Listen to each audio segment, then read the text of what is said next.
I did not set up a few things, did I? I was just looking at this one. Yep, didn't set up a few things like a background. But I'm not going to worry about that right now. I'm going to go ahead and see if I can get my July, the first part of July. This is my first 7 books of July I'm going to cover. And it will include my buddy read for this month. And a little bit about what I'm trying to read the rest of the month. I'm not really sure how that's going. So the first book that I finished in July was by Rick Aker and Colleen Coble. It's called What We Hide. It was a reread, but it was very interesting. So this couple, this married couple, they are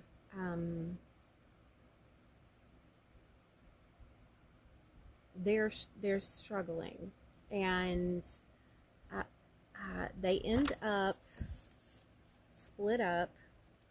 It happens after their young toddler daughter passes away in a pool accident that they believe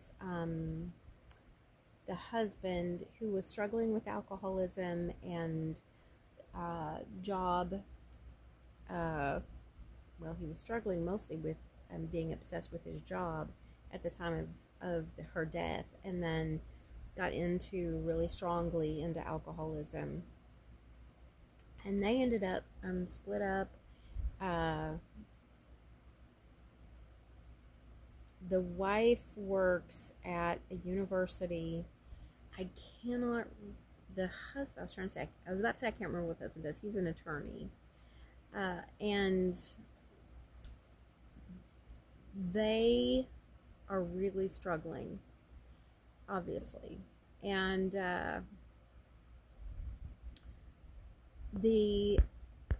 there ends up being a situation at the university. The wife ends up needing the husband to be there to help her through it, and that kind of begins a process that takes 3 books to get through. And those 3 books were What We Hide, Where Secrets Lie, and When Justice Comes. And so those 3 books, I read those 3 books this month, and I can say that I really loved going through those 3 books. I loved the characters. You meet a lot of the extended family in this series of books. You meet both good and bad, good and bad sides, of the series. And you discover, when you get into the second book, you start discovering that things aren't exactly the way that you thought they were. And then when you get to the third book, you really discover they were not as you thought they were. But through all 3 books, you see relationships, family relationships, whether it's the husband and the wife, or it's parent and child relationships, extended family relationships, and how in a healthy setting how they operate and how they can be good, and in an unhealthy setting how they operate and they can be so bad. And you learn so much about these families, and you really kind of start having some opinions about the whole thing. And it turns out different than you thought it would, but by the time you get there, you understand why it is like it is. So those 3 were extremely good, and I really like Colleen Coble. I haven't read anything else by Rick Aker, but I really like Colleen Coble. I would be curious to see if there was something else that, was available by Rick Aker. I don't know, but good. It was good. Then I had a buddy read, Once Upon a Summer. That's by Jeanette Oak. Now, this is an older piece that Jeanette Oak did. It's book one in the Seasons of the Heart series that she did. That is a series that I first discovered when my children were very young. Trying to think, probably it must have, I don't know what year. I'd have to look at the book, and I don't have it in front of me, but I have to look at it and see what year that was put out. I want to say, without being able to do the math, it was almost 20 years ago that my kids were introduced to that series. It's the first book that I discovered, the first book series I discovered that had male characters in it. And I felt like that was so important because I was raising sons. So I really wanted that. And so this is about our main character that we follow. We follow a young boy who, his mother is dead. Well, his mom and dad both are dead, and his grandmother is dead, and his grandfather and his aunt, and I believe I remember an uncle in there, are raising him. Specifically, his Aunt Lou is raising him. She is the only mother figure he's ever had, and his grandfather has decided that she needs a husband, and so the grandfather and the uncle are working to matchmake her a husband, and the young boy is not a fan of this idea because this is the only mother he's ever known. If she gets married, she's moving, and that means there's no more Aunt Lou, no more of the only mother he's ever known. So that's something that was not addressed by the grandfather and the uncle. And then they decided that a great-grandfather needed to come and live with them, his wife had also passed away.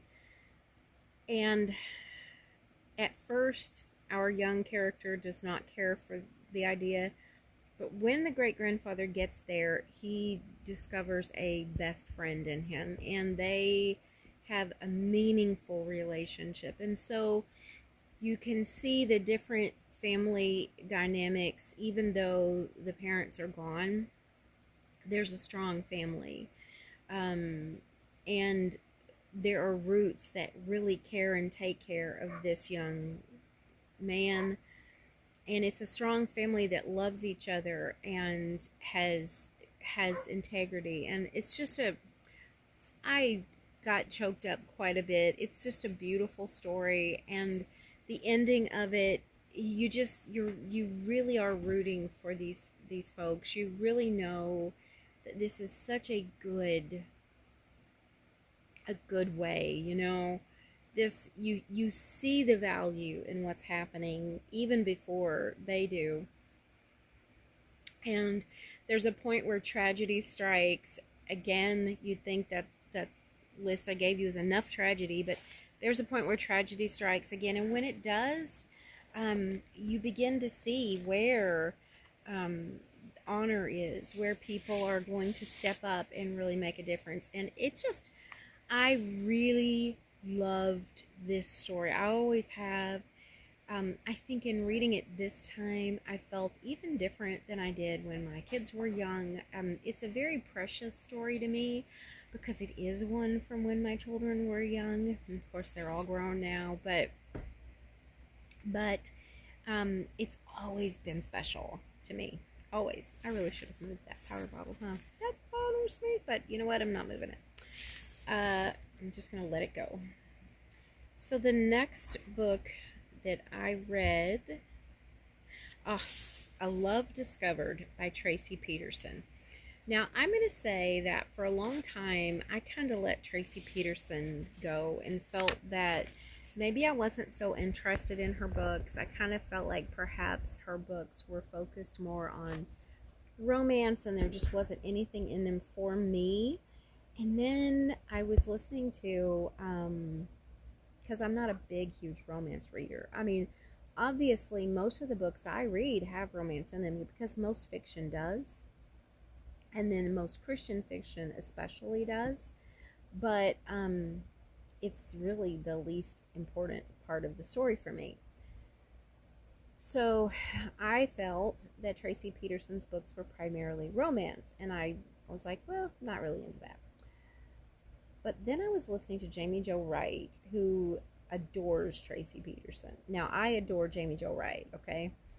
And she adores Tracy Peterson. And she was talking about her writing and about how her writing had affected her and how Tracy's writing had affected Jamie Jo Wright and how just what a value, how important it was to her. She dedicated a book to her. And then I started thinking, maybe I've misjudged this situation. Maybe it's not all just romance, because Jamie Jo Wright does have romance in her stories, but that's not the primary story there. And so I decided to give Tracy Peterson a second chance, and wow, was I glad I did. I read A Love Discovered, and I cried so much because this book had so much faith in it, so much found family, friendship. It had so much grief, so much loss, so much moving on and doing so with honor and doing so with the kind of love and charity that the Bible always talks about, but we just don't usually see. And even in the struggles, it was good. Even in the struggles, it was really good. And you really felt that a faith community, you felt the truth of the love of these people all toward each other. And this is a book I would read again. I would read this book again. It affected my heart so deeply. I cried so much, and I just went on and on about how I felt about it. It was such a strong read for me. So very lovely. One of the best books I've read in a while. And so my apologies to Tracy Peterson. I am now reading so much Tracy Peterson. We'll hear more about that as time goes by. Another book I read was by Mary Connelly, or Conneely. I am always saying Connelly, but it's like, I guess, Conneely. Somebody else pronounced it Conneely, and I'm like, maybe that's the way it is. The book called Forged in Love. Now, again, a little bit of romance there, but it also is kind of a Western type book, Christian fiction. I wish there was like a subgenre of like Christian Western or something like that, because it really fits there best. We follow a woman who has been in an accident. I really should have moved that. That's going to drive me crazy. We follow a woman who's been in an accident. She was buried alive under a stagecoach. Her brother and her father were in this stagecoach with her. They were killed. She was left for dead, thought was dead, but she wasn't dead. And when she was rescued, those who rescued her realized who had been the attackers, and they decided, and she was like not conscious, they decided to announce that she was dead, and so they had a funeral for her and everything. And when she came awake, she learned that they did this to protect her, because this group never leaves anyone alive in their attacks, and they were trying to protect this woman. And she said, well, I don't even she didn't remember that day. She didn't remember who it was who attacked her. She didn't have any memory of it. So they decided she didn't want to move someplace else, which was the suggestion that they had for her. And she decided that she just wanted to live and that they would announce that she didn't have any memory. And so that is kind of where the story picks up. And it is a lovely story. It's a little bit of found family there, a little bit of like, you know, arranged situations, and how they can really be love, how they can develop, you can develop love. You know, books of those books, I think, are so much like that. What I love about them is the love and honor and respect that the people have for each other. That's so powerful. And it's a good example. And it's one of the reasons why I'm really appreciating, you know, the directions of the Christian fiction that I'm reading. The seventh book that I've read so far, and today is the 13th of July, so I still have a couple weeks to go. The Sound of Sleigh Bells by Cindy Woodsmall. Now, this is a Christmas book, Christmas in July kind of thing. It was so good. It was a little bit of a, it was humorous at first, you know, but then it really became serious. There are two people writing each other. Some things occur and they start writing back and forth. And they both think that they're writing someone a little bit older. One thinks that they're writing someone who's elderly, and the other one just thinks they're writing someone who's a little bit older. So they don't know. It was arranged that they would write each other, because it's kind of a little bit of a matchmaking thing. And it backfires at first. And you start to see a lot of baggage, a lot of things that need to be worked through. And that's really where it gets serious. And it was short. It wasn't real long, but it was truly a beautiful story. It was a beautiful book. I really enjoyed it. It was one that I listened to in a day while I was doing other things, and I really did enjoy it. I enjoyed pondering the message, the faith messages and the life messages that it had to offer, because it had really strong ones that it shared. I'll see it. There's a couple things, I guess, about July that I wanted to mention. The July is Jane Austen July, and I've been going through Pride and Prejudice. The community read is Mansfield Park, and I read that last month. And I don't know if I ever got my June. I'll have to look and see. Did I ever get my June books talked about? I may not have. I don't know. But I read Mansfield Park last month, and let me just say, it is now one of my favorite books. I had no idea the depth of beauty that I was missing out on in that book. People have some opinions. They don't like that book as much as the other Jane Austen books. I don't agree. I see so much. It is a very moral story. It does deal a lot with looking at the various characters and did they make right or wrong decisions? What did their choices lead to? You spend a lot of time analyzing characters in that book, and you spend a lot of time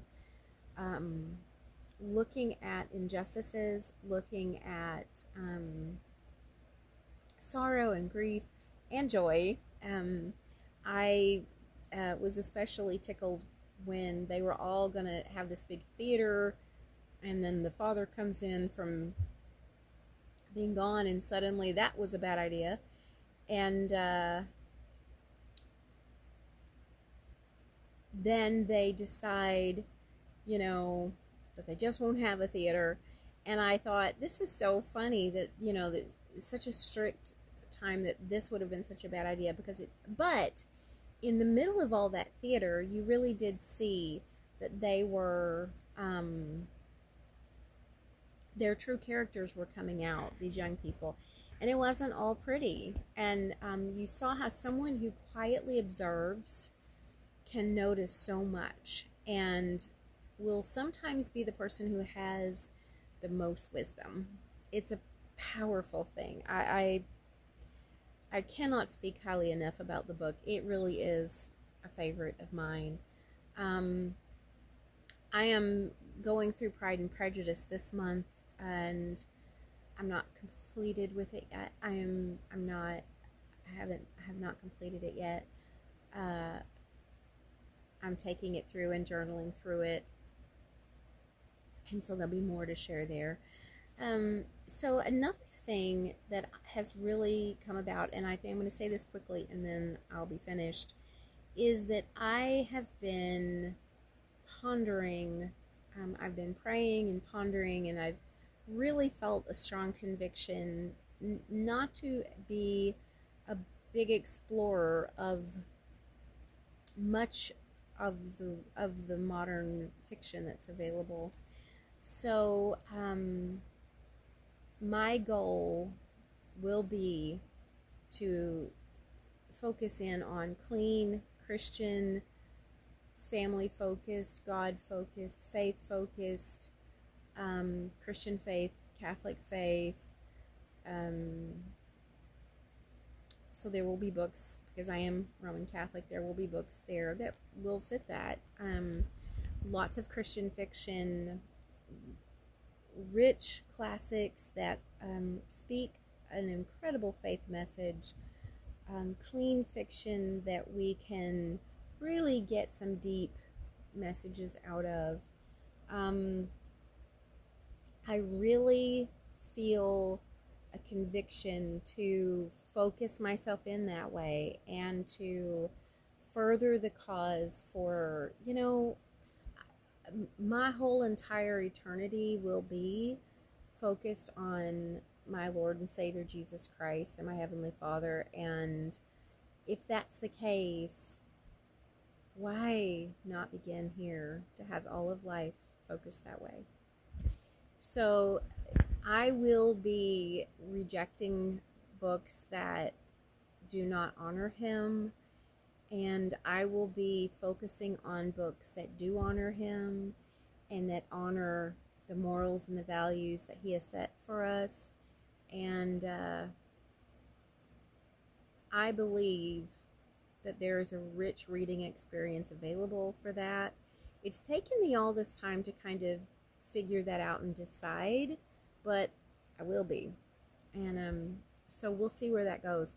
The last thing that I want to add is I'm working on this library series, and I've discovered there's a lot of information out there, but I also discovered that our public libraries did not even begin in the United States. They began over in Britain in 1850, where taxes covered the cost. Before that, you could pay a fee and you could be part of kind of the library if you could afford it. But when taxes began to cover the libraries, they became available to people who didn't even have any money. And we picked that up in this country. I believe libraries are important, and I do want to continue to bring that to light. Some of the material that I'd wanted to use for that, it does not fit the convictions that I've come to, so I'm going to use other material, but it's still going to be very good. So that is my first 2 weeks of July catch up, and I would love to know what you're reading. I would love to know what you're reading, and I would love to know if you've read anything that I mentioned to you or the authors that I've mentioned to you. I'd love to have discussion about those things. And if you have nothing to share, no discussion to share, leave an emoji in the comments, because it will help my channel. It will help me to reach more people with the message that books have such value for our daily lives. Today, if you have nothing to add to the discussion, leave a flower emoji or a heart emoji in the comments, and I thank you for it ahead of time. Later.